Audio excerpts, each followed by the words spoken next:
Here we go. So this is this Chinese e-paper teaching device where you can learn basically like language and stuff. And it now also does run Doom.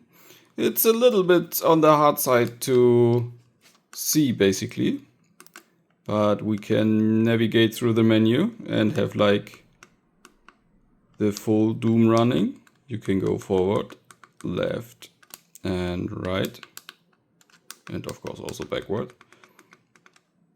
And yeah, let's go to a corner maybe, so you can see that it is really running, but yeah, definitely not easy to see. And you really have to be memorizing the map to know where to go. So in front of us there should be two enemies.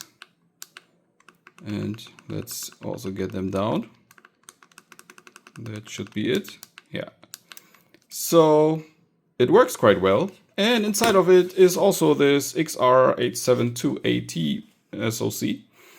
But in this case, it's only 4 MB of external flash. I mean, you have an SD card, but it's not used. So it's a bit shrunken down version of Doom, but it still runs fine. After having it installed on the bigger, like Lamio clone thingy some days ago. It was fully ported, also again by reverse engineering the pin out painfully and compiling the source only on Linux. And let's try to get further down the map, but yeah.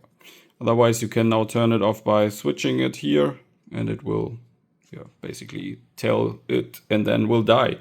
Because to boot it, you press the button and it will have a self-holding mechanism, and normally you would have a standby function internally, but I'm just using the loudspeaker, which is here somewhere in the back.